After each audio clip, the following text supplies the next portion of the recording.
જ્યારથી હું 18 વર્ષની હતી ત્યારની વોટિંગ આલું છું ત્યારથી જ ભાજપ ન ચાલતી હતી, ભાજપ ન ચાલતી હતી ને હવે હાલે જ છીએ. પણ હવે આ ફેરી એટલો પસ્તાવો થઈ ગયો છે એવું સમજવાનું, અમને એવો પસ્તાવો થઈ ગયો છે કે હવે અમને વિચાર કરવો પડે છે, કેમ કે અમારા સામે ના જોયું. તો અમે સરકારને એ જ કહેવા માંગીએ કે અમે શું કરીએ તો તમે અમારું સાંભળીએ. અમે ચોરીઓ કરવા માંડીએ કે રોડ પર સૂઈ જઈએ કે દવા પીને મરી જઈએ અમારું ફેમિલી લઈને તો તમે સાંભળશો. મારી સરકાર આગળ એટલી વિનંતી છે, બીજું કંઈ નહીં જોઈતું. અમારી રોજીરોટી ચાલે સાહેબ. અમે 2 મહિને છે એ બેઠા છે, રાત દિવસ જવાન છોકરીઓ લઈ.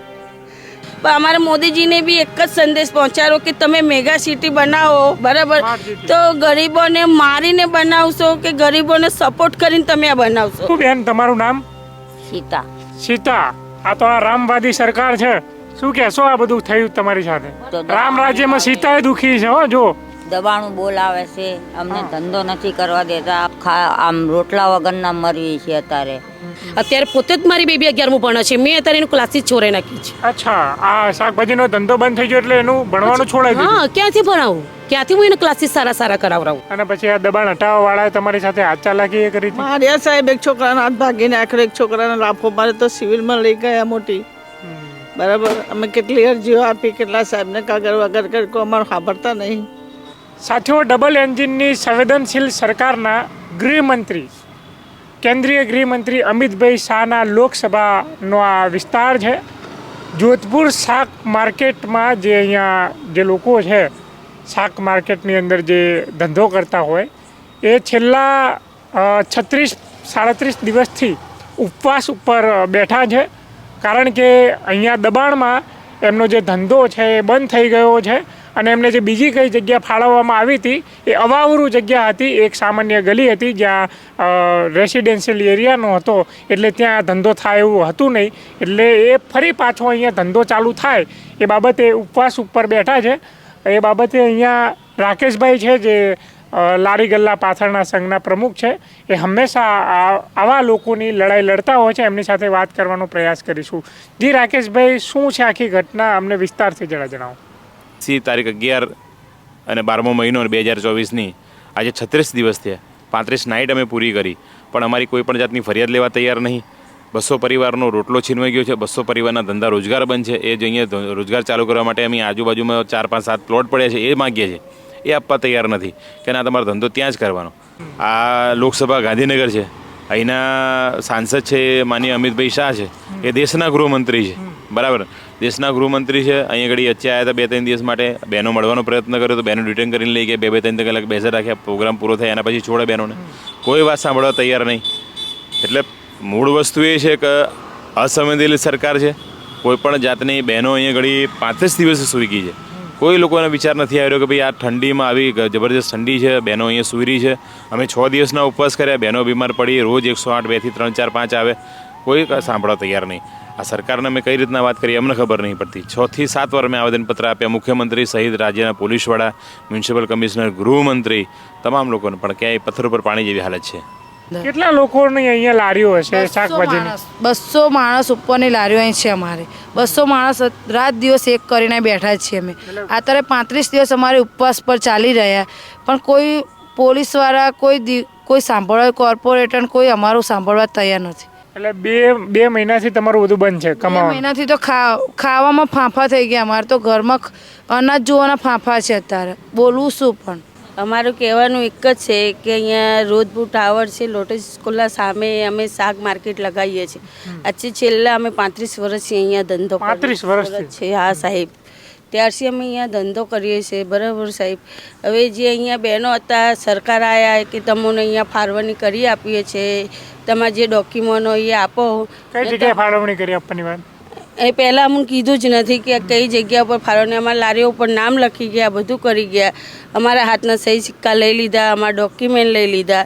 એના પછી ઢો કર્યો ત્યારે અમને ખ્યાલ પડ્યો કે પહેલાજનગર ગાર્ડન છે, ત્યાં તમારી ફાળવણી થાય છે.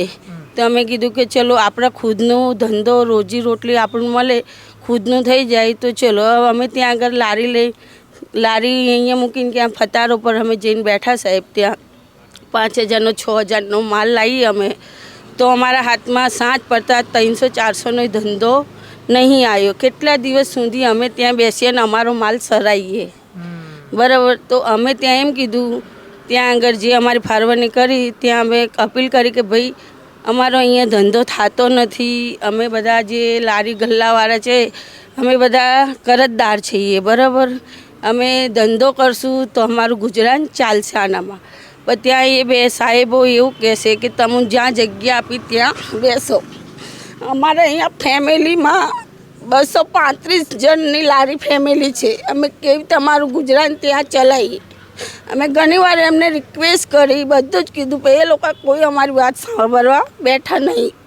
ના છૂટકે અમારું શાકભાજી સડી ગયું, અમારી મૂડી તૂટી ગઈ, અમે પરેશાન થઈ ગયા કે અમે કોઈ આરો રહ્યો નહીં. એના પછી અમે અહીંયા પાછું જ્યાં બજાર હતું અમે ત્યાં બજાર લગાવ્યું. દબાણવાળા આવ્યા, અમારા પર બોલવાનું કર્યું, આ કર્યું. અમે કીધું ભાઈ અમારું જગ્યા ફાળવાની આપી, અમે ત્યાં ધંધો નહીં થતો તો અમે અહીંયા બેસીએ. કોઈએ સાંભળ્યું નહીં. બીજી વાર દબાણવાળા આવ્યા એટલે અહીંયા અમારો માલ ફેંકી દીધો. અમારા ભાઈઓ છે એમને માર્યા, બહેનોને મારી, ધક્કાધોરી કરી. તો પોલીસની ગાડી બી ઊભી હતી, બધું ઊભી હતું. અમે એમને જઈને કીધું કે સાહેબ તમે આટલા અહીંયા ઊભા છે તો આ દબાણવાળા જેમના બોક્સરો છે એ બધા મોમેડન જ છે, ડબ્બા ખાતામાં નોકરી કરતા. મેં એમને કીધું કે સાહેબ તમે અહીંયા ઊભા છો પોલીસવાળા, તો બી અમારા ગરીબ ઉપર આટલો બધો અત્યાચાર કરો, તમે કેમ અમારું નહીં સાંભળતા? પોલીસની સામે તમને લોકોને માર્યા? હા, અમે કીધું પોલીસવાળાની રિક્વેસ્ટ કરી ત્યાં, તે એમને એમ કીધું કે તમે અહીંયાથી જતા રહો તો સારું છે, નકર તમને અહીંયા મારશે ને અહીંયા લારી લગાવવા દેશે નહીં. અમારે એક ભાઈ હતો એને માર્યો, એનો મોબાઈલ લૂંટી લીધો. એક છોકરો હતો એને બી માર્યો. મોબાઈલ લઈ લૂંટી લીધો? હા, લૂંટી લીધો. કોને લૂંટ્યો? દબાણ ખાતાવાળા સાહેબ. અચ્છા, પાછો આપ્યો પછી? નથી આપ્યો, એ એમના કને જ છે મોબાઈલ. તો બી અમને કીધું પોલીસ ચોકીમાં છે, તો અમારી કોઈ વાત સાંભળવા માગતા નથી.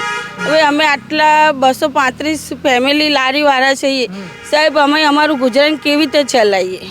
સરકાર એમ કહે છે કે તમે જ્યાં જગ્યા આપી ત્યાં તમે જતા રહો, તો સાહેબ અમે ત્યાં જતા રહીએ. પછી અમારો સાંજ પડતા અમારો શાકભાજીનો જે બગાડ થાય, બરાબર, જે અમારી મૂડી તૂટી જાય એનો ભરતદાર તમે સરકાર કરી આપતા હોય તો સાહેબ અમે ત્યાં બી જવા તૈયાર છીએ. અહીંયા કેટલો ધંધો થતો હતો જ્યારે અહીંયા શાક માર્કેટ ભરાતું હતું ત્યારે? અમે 5000નો માલ લઈએ, એનામાં અમૂન સમજો કે 1000-1200 અમૂન મળી જાય. અમારા બચ્ચાનું કે અમારા પરિવારનું ગુજરાન ચલાવી શકીએ. ત્યાં આગળ તમને જે બીજી જગ્યા ફાળવી, ત્યાં આગળ તમારે કેટલો ધંધો થતો હતો? નફો કેટલો મળતો હતો? ક્યાં આગળ બીજી જગ્યાએ નફો મળ્યો જ નહીં સાહેબ. તો ધંધો નફો મળતો હોય તો તમારે અહીંયા આવીને બેસવાની કોઈ જરૂરત જ નહીં સાહેબ. ત્યાં અમુક જગ્યા ફાળવાની આપી તો અમને ત્યાં ધંધો થતો હોય, પૈસાનો ટકો કે અમારા હાથમાં કાંક આવતું હોય તો અમે આટલું બધું કરીને બેસીએ જ નહીં. અમે અમારી રોજીરોટી માટે ત્યાં જ બેસી રહીએ ને સાહેબ, અહીંયા આવીએ જ નહીં ને. આટલી બધી ભૂખ હડતાલ ને આટલા બધા દિવસથી અમે અહીં બેઠા. કોઈ સરકાર કેમ આંધળા ને બહેરા થઈ ગયા કે અમારી ગરીબ લોકોનું કેમ નહીં સાંભળતા? મોદીજી એમ કે હું તો ગરીબ કા બચ્ચા હું, ગરીબ કા બચ્ચા હું, મોદીજી બરાબર કે, પણ અમારે મોદીજીને બી એક જ સંદેશ પહોંચાડો કે તમે મેગા સિટી બનાવો, બરાબર, તો ગરીબોને મારીને બનાવશો કે ગરીબોને સપોર્ટ કરીને તમે આ બનાવશો? એ તો એમ કે અમારી સરકાર તો દયાળુ છે, ખૂબ સંવેદનશીલ છે. દયાળુ છે સરકાર, કરોડો રૂપિયાવાળા પ્રોપર્ટીવાળા ગાડીઓવાળા એના માટે છે, અમારા ગરીબ માટે કશું જ નથી. અમે ગરીબવાળા પોતે મહેનત કરીએ ને ત્યારે અમારું પેટનું પાલન પોષણ થાય છે, અમારા બચ્ચાનું થાય છે, નકર અમે ભૂખે મરી જાય. આટલા દિવસથી અમે બેઠા, ચલો દયાળુ સરકાર છે, અમે આટલા દિવસથી અહીં બેઠા, કોણ આવીને અહીંયા અમૂન પૂછી ગયું કે અમૂન આપી ગયું કે તમે આટલા દિવસથી આંદોલન ઉપર બેઠા તો ચલો તમારા ફેમિલી માટે અનાજ લઈ જાઓ કે આ કરો? કયું સરકાર અહીંયા આવ્યું?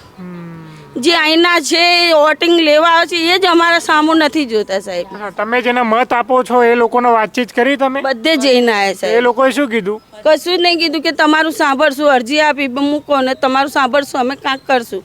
આજે દોઢ મહિનો થઈ ગયો સાહેબ, કોઈ અમારું સાંભળવા તૈયાર નથી. તો અમે સરકારને એ જ કહેવા માંગીએ કે અમે શું કરીએ તો તમે અમારું સાંભળીએ. અમે ચોરીઓ કરવા માંડીએ કે રોડ પર સૂઈ જઈએ કે દવા પીને મરી જઈએ અમારું ફેમિલી લઈને તો તમે સાંભળશો? આવી ઠંડીમાં કેટલી ખરાબ ઠંડી પડે તો અમે અમારા નાના બચ્ચા લઈને રોડ ઉપર. બાળક તમારું? અમારું બેબી છે. કેટલા વર્ષની છે? 5 વર્ષની બેબી. 5 વર્ષની બેબી લઈને અહીંયા સૂતા છો? અહીં શું રહીએ રાત દિવસ. એટલે અમારે સરકારને કહ્યું કે અમે શું કરીએ, ગરીબો મરી જઈએ ત્યારે તમે સાંભળશો નકર અમુક ગમે ત્યાં નાનો મોટો ફ્લોટ આપો તો અમારે ગુજરાત ચાલે એવી જગ્યા નજીકમાં આપો. અહીંયા તો આજુબાજુ કોઈ સરકારી પ્લોટ ખાલી પડ્યા ગણાય છે, અચ્છા એને બી કરી છે, અરજી બી કરી, બધું કરી, તોય સાંભળવા નથી તૈયાર. અહીંયા નથી આપતા હે? આગળ એ લોકો એમ કે આ પ્લોટ ગરીબને આપી દઈએ તો અમારે કન ક્યાં પૈસા આવે? કોઈ પૈસાદારને આપીએ તો ખાસા પૈસા આવે તો એમનું બી ભરણ થાય ને. ગરીબો સૌ બધું સમજે છે, એમને એક છે કે ભાઈ હા પૈસા વાળાને પ્લોટ આપશું તો અહીંયાથી એએમસી ને કમાણી થશે, જો શાકભાજી વાળાને આપશું તો શું મળશે? સમજ્યા છે બધા? સાહેબ અમે અહીંયા આટલી બધી મા બહેનો છે, જવાન અમારા બુજુર્ગ માણસો છે, બધા જ એ રોડ પર સૂઈ રહીએ છીએ. કોઈ અમારી સરકાર અત્યાર સુધીમાં અમારા કોઈ સામે જોવા આવ્યું નથી. જીવે છે કે મળે છે કોઈ જોવા આવતું જ નથી.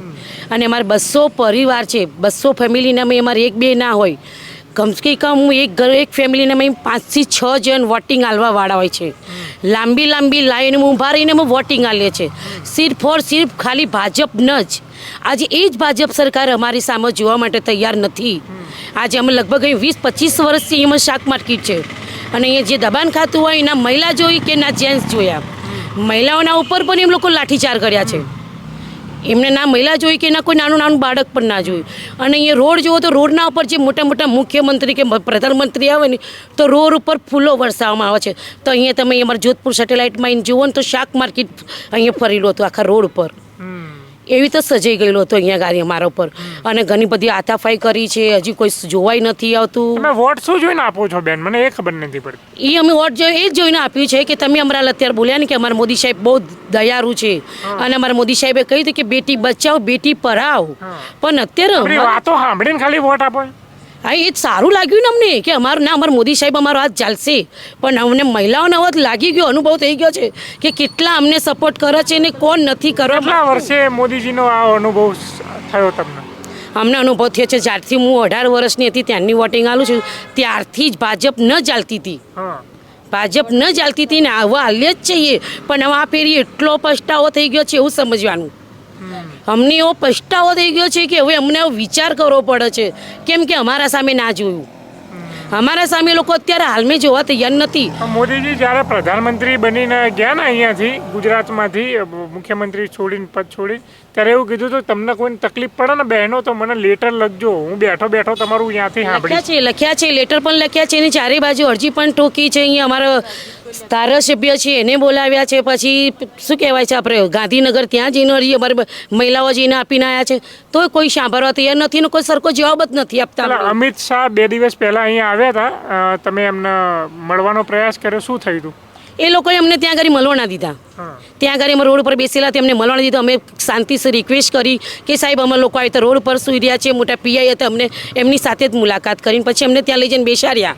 ક્યાં બેસાડ્યા તમે? ત્યાં ગાડી એરપોર્ટ પોલીસ ચોકી છે ને ત્યાં ગાડી. અત્યારે પોતે જ મારી બેબી 11મું ભણે છે, મેં અત્યારે એનું ક્લાસીસ છોડાઈ નાખી છે. અચ્છા, આ શાકભાજીનો ધંધો બંધ થઈ ગયો એટલે એનું ભણવાનું છોડાઈ દીધું? હા, ક્યાંથી ભણાવું, ક્યાંથી હું એને ક્લાસીસ સારા કરાવરાવું. આપણે બીજા લોકો સાથે પણ વાત કરીશું. એક દાદી છે, કેટલા વર્ષોથી અહીંયા છે. શું બેન તમારું નામ? સીતા.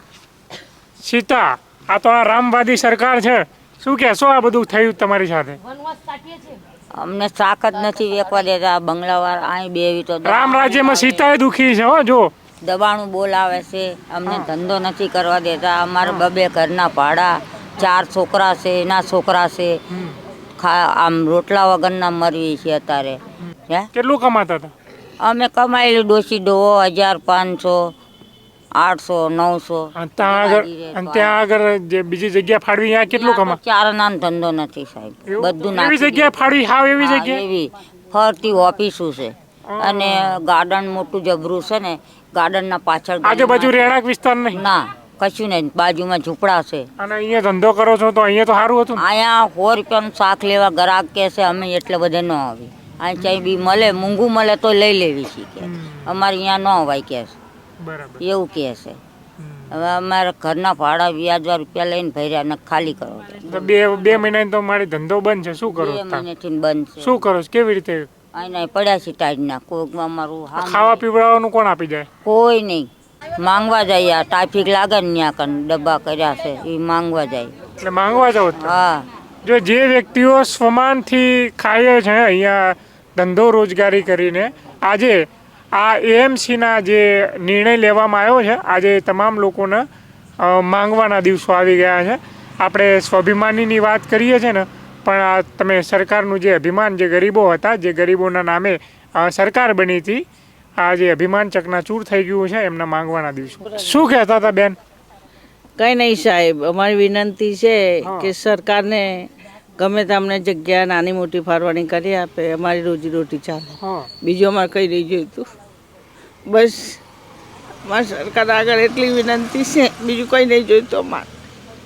અમારી રોજીરોટી ચાલે સાહેબ. અમે 2 મહિને છે એ બેઠા છે, રાત દિવસ જવાન છોકરીઓ લઈ.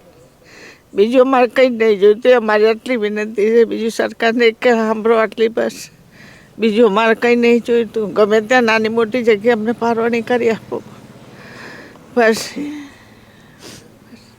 કેટલા ટાઈમથી બેન આ ધંધો કરતા હતા? અમે ક્યાંથી સાહેબ, કેટલા 20 વર્ષ 25 વર્ષ અહીં ધંધો કરીએ. જ્યારે જોધપુર ગામ બન્યું ત્યારથી, રીધી ટાવર બન્યું ત્યારથી અમે ધંધો કરીએ છીએ સાહેબ. કેટલા ઘરમાં કેટલા લોકો? બે. મારું 3 બેબી છે ને ઘર ખાલી શાકભાજીના ધંધા ઉપર જ ચાલતું હતું? ડોસી ડોહા છીએ બસ. બધાની જવાબદારી શાકભાજીના ધંધા ઉપર જ પૂરી થતી? અમારે એ સાહેબ ભાડાના મકાન છે, શું કરે? લાઇટ બિલ ભરવાનું, ગેસનો બાટલો, ખાવા પીવાનો અમે ક્યાંથી લાવીએ સાહેબ? બોલો. અને પછી આ દબાણ હટાવવા વાળાએ તમારી સાથે હાથ ચાલાકી એ કરી હતી? માર્યા સાહેબ. એક છોકરાનો હાથ ભાગીને આખરે, એક છોકરાનો લાફો મારે તો સિવિલમાં લઈ ગયા મોટી. બરાબર. અમે કેટલી અરજીઓ આપી, કેટલા સાહેબને કાગળ વગર કરી, અમારું સાંભળતા નહીં. આ તમે જોઈ શકો છો, આ ડબલા લગાવેલા છે, બોક્સ લખ્યું છે સરકાર અને તંત્રએ જોધપુરના શાક માર્કેટના બહેનોને ભીખ માંગવા મજબૂર કર્યા. ધંધા રોજગાર બંધ થતાં ભીખ માંગી જીવન જીવવા મજબૂર. આ તમને જે ડબલું દેખાય છે, જે બોક્સ દેખાય છે, એ ભીખ માંગવાનું પાત્ર છે, ભિક્ષા પાત્ર છે. ભાઈ તમે અહીંયા આવો અને ભીખ આપો. ભીખ માંગીને જીવન જીવવા મજબૂર. એટલે આ લોકો જગ્યા ફરીને ભીખ માંગે છે, કારણ કે એમને 2 મહિનાથી એમની શાકભાજીનો જે ધંધો હતો અહીંયા શાક માર્કેટ જોધપુર, એ એએમસી વાળાએ બંધ કરાવી દીધું અને અવાવરું જગ્યાએ કોઈ જગ્યા ફાળવી ત્યાં ધંધો થાય એવો છે નહીં, એટલે ભીખ માંગવા મજબૂર થયા છે.